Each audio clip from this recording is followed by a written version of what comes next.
Good evening, everyone, and welcome to the River Falls Public Library's Winter Wellness Program Series.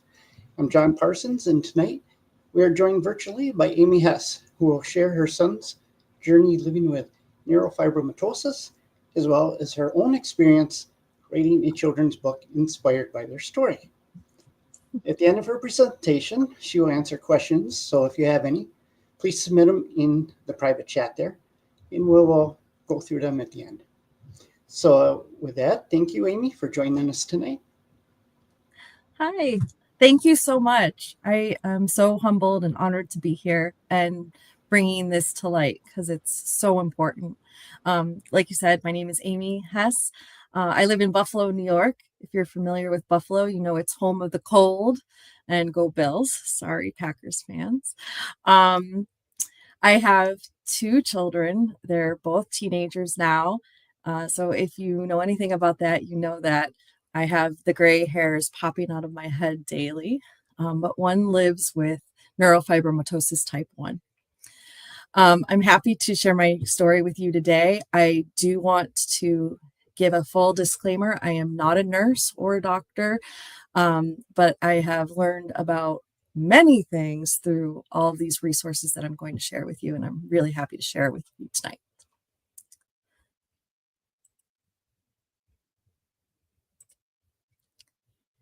So what is neurofibromatosis? Why are we here? What are we discussing?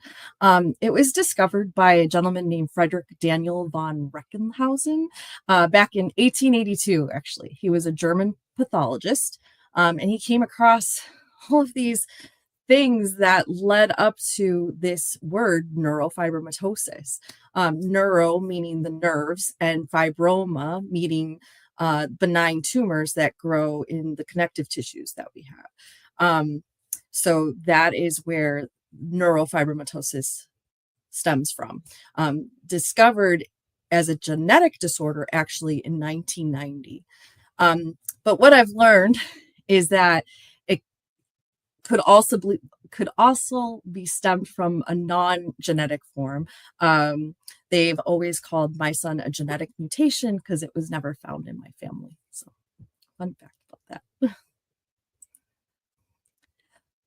Unfortunately, I can't share this little slide here with you. This was a commercial that just always stuck with me. I decided to still talk on it. They pulled it from YouTube. It was made probably in like 2009.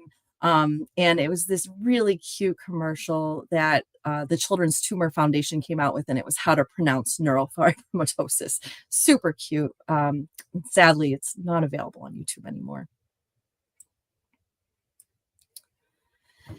So different types of NF or neurofibromatosis. We have type 1, which my son has, also known as von Recklinghausen disease. And you can see there it's the most common, affecting 1 in 3,000 people.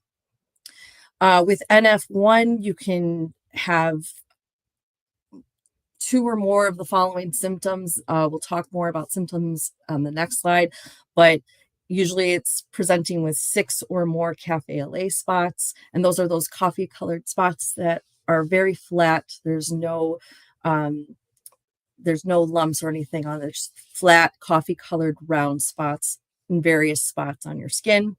And then tumors of the nerve fibers.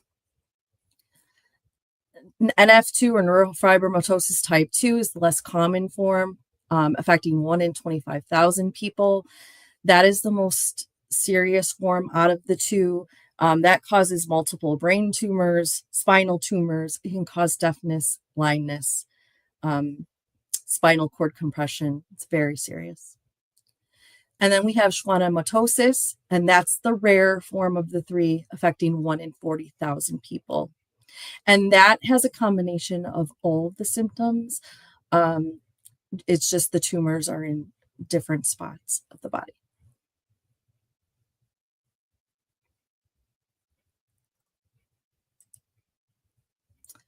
So common symptoms that all 3 can present is tumors on the nerve tissue, skin changes like the café-au-lait spots or freckling, skeletal problems like scoliosis or the bowing of legs, eye problems, so with the optic gliomas, cataracts, learning disabilities, and pain.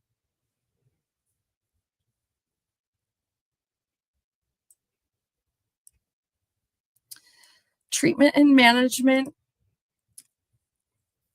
Sorry.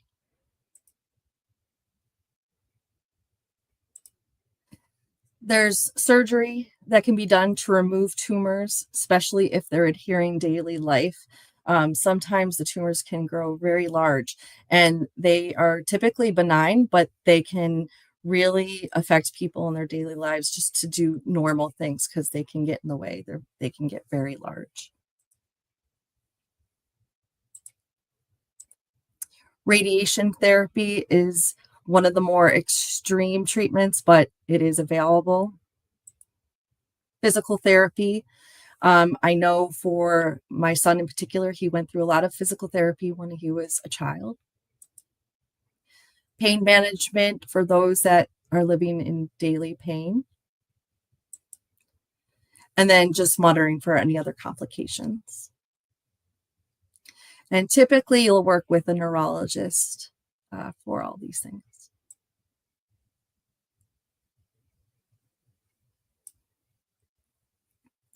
So how NF affected us. My son Kyle was diagnosed at 2 years old. I remember being in the doctor's office and she sat my ex-husband and I down and said, you know, he has this syndrome. It's very rare. It's called neurofibromatosis and there's no cure. And I just remember getting this punch in the gut feeling as a mom, like just all these things running through my head. What does this mean? What do we do about it? You just spiral. And my ex-husband handled it a little differently. He wanted to not talk about it. He wanted to forget about it because we all handle stress different. And that's kind of where, we just collided because I needed to talk about it. I needed to learn about it. And he just wanted to forget it. Kyle, at that time, he had over 50 café-au-lait spots.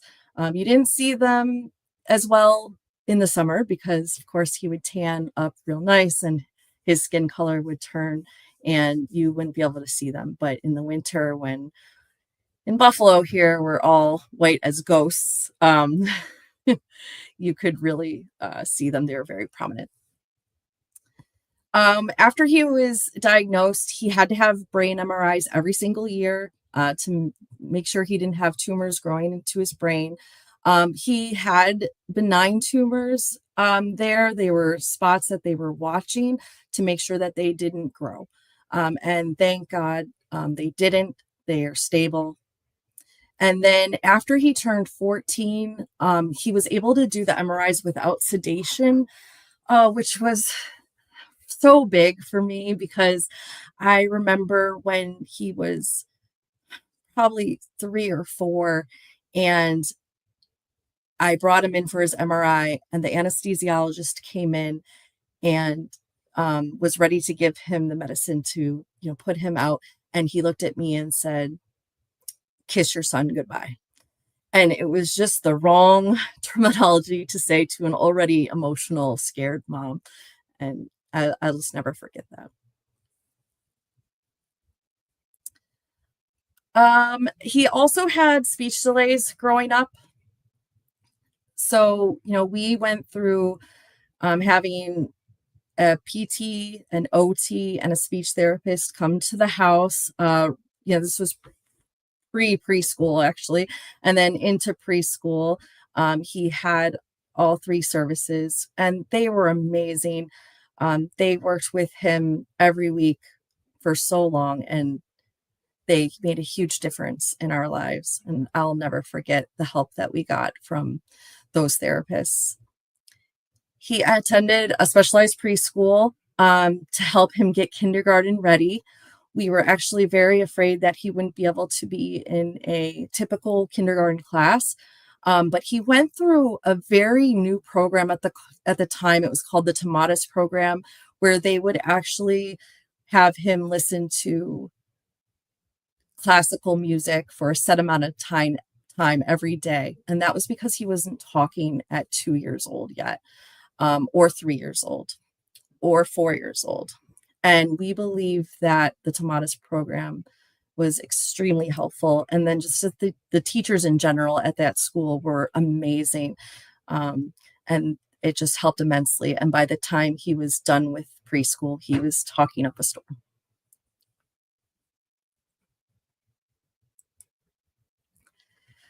So, young, single mom, not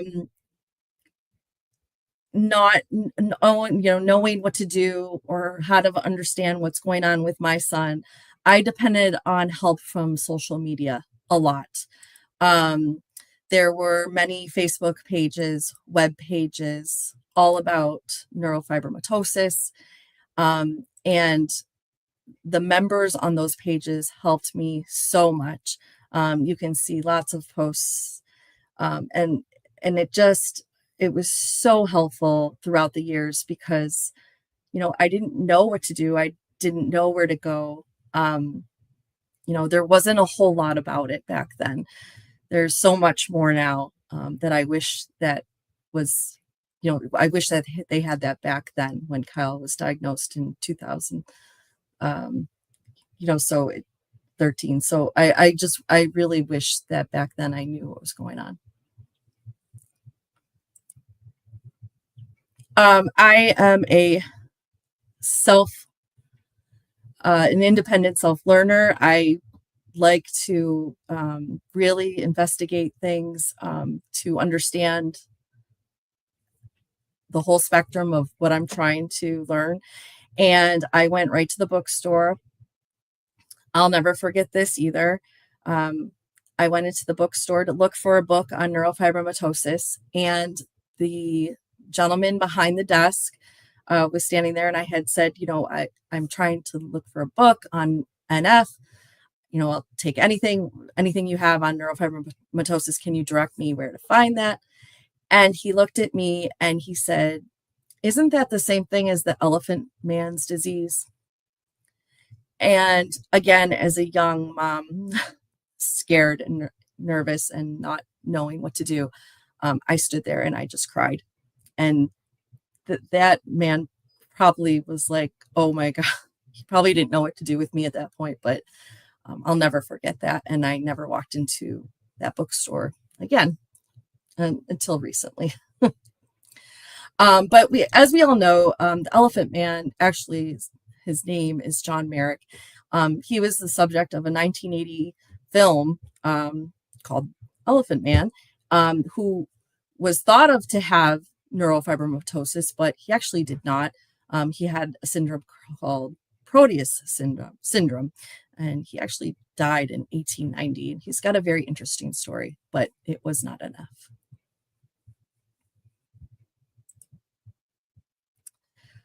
So that's what inspired me. Maybe not to necessarily write a children's book per se, but just to have something out there on NF, because there really wasn't a lot. And I remember when my son, was young, and he would ask me questions like, "Mom, why do I have these spots?" Or, "Why do I feel this way?" Or, "Why do I have to constantly go to the doctors?"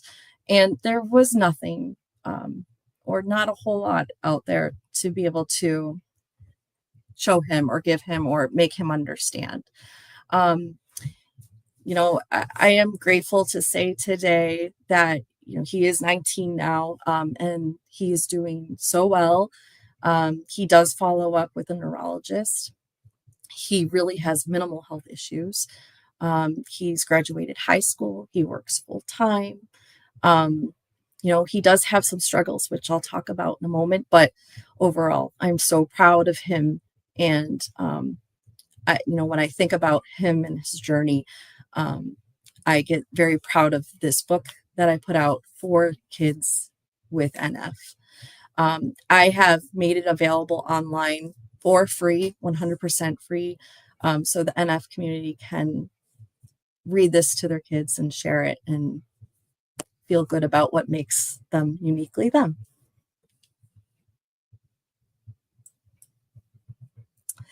So this is my son. He did not want to be on with me. I did ask him. He is very shy.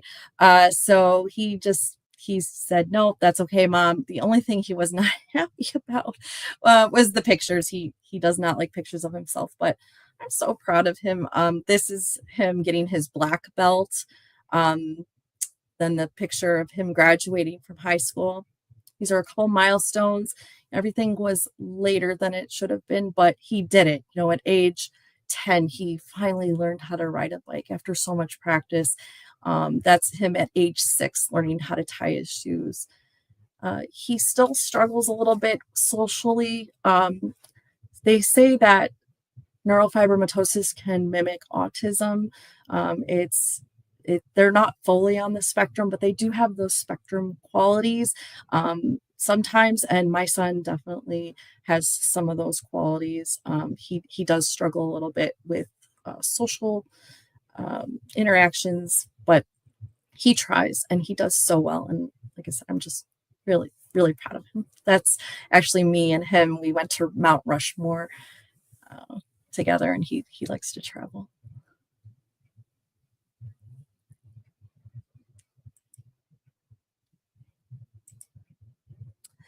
So May is Neurofibromatosis Awareness Month. The Children's Tumor Foundation does an amazing job raising money and raising awareness. So if you can check out their website, it is definitely appreciated.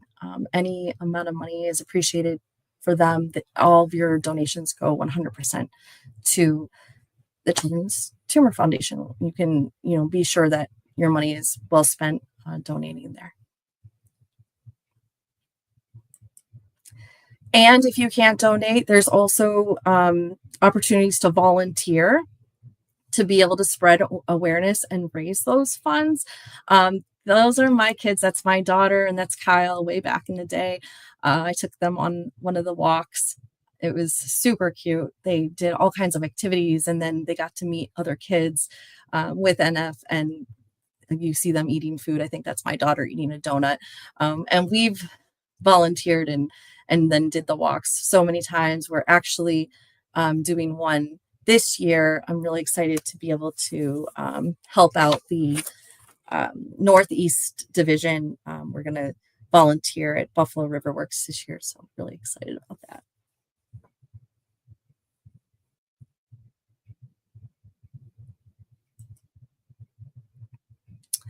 These are some resources that I thought were really pertinent and just helpful.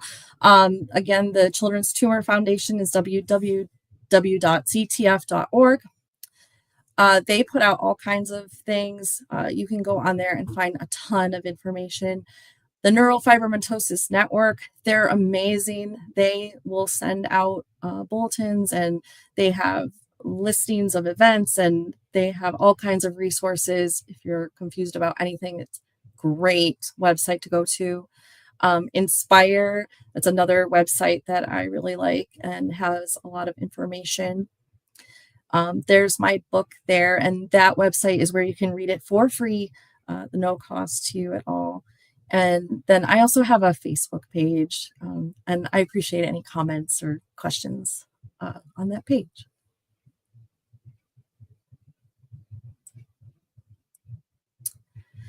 I wanted to share this because this just came out recently, I believe. The Children's Tumor Foundation came out with a little book, and I just thought this was so cute.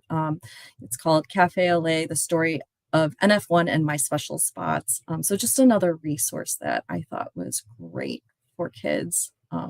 Just so happy that they have more stuff coming out on this very special disease. And I just wanted to end today's presentation with this quote: "You were given this life because you were strong enough to live it." And I truly believe that. And I hope that this presentation brings this syndrome to light, and just to show people that, we're all in this life together, and we're going to get through it together. Well, Well, thank you, Aimee, for sharing your story there. When Kyle was first diagnosed with this, what was the one thing that really popped out that something was wrong? Was it the café-au-lait spots or delayed speech, or was there a combination of the both, or what made you think that, okay, there's something going on here? Yeah, that's a great question. Um, I think honestly it was a combination. We did first notice the spots when he was really young, but he didn't have very many. I think when he was born, maybe 3, 4 months in, we noticed like maybe two. And then as he got older, he got more. So, then, of course, we're asking the doctor, what is that? Why are they on his skin? Do we have to worry? And then the doctors just kept on telling us, no, you don't have to worry unless there's like more than five. And then all of a sudden there was 10 and 20. And then, we reevaluated the situation in combination with him not talking. He had certain words, he couldn't put words together. We even working with the speech therapist, it took him a long time to be able to, make sentences and have us be able to understand, what he was trying to say. So a combination of all those things brought it to light, and then it was verified with the MRI. Okay, all right. So, if a family, what would there be like advice? What would like number one advice if you had to tell a family that was just starting to go down this journey? Yeah. My advice to them would be to ask questions to the doctors. I would write your questions down because I remember a lot of times I would have questions and then, you get into the doctor's office and everything goes so fast and maybe they tell you something and you just get all off track. Write your questions down so you don't forget them. That's why they're there. They're there to help you. They're there to explain to you. They're there to educate you. I had a lot of good doctors, but then I also dealt with some doctors that didn't have the best bedside manner. So just to be prepared to get those questions out. And also don't believe everything you read online. If you want to be Dr. Google like I am, just be careful about what you're reading online because not everything you read is true. And stick to those websites like the Neurofibromatosis Network and the Children's Tumor Foundation and reputable sites like that. Okay, great. So we've got a copy of your book here at the River Falls Library. So any of our patrons here in River Falls, if you'd like to come in and check it out, we do have it available, and you can go through the More system. And we do have a link on the screen right now. You can check this out. It's available to go. I believe there's one more hold on this after I turn this in tonight, but it's been out for a while. So I think it was a great idea of yours to help your son get through that. Why do I have this spot and why won't it go away? Yeah. I think, I don't see any other questions coming in. Okay. So I guess that's all we have for tonight. I do want to thank you for your giving us your time and joining us and sharing Kyle's and your journey through this medical. Thank you. Yeah. So thank you, Aimee, and you have a good night. Thank you. Have a good night. You too. Bye.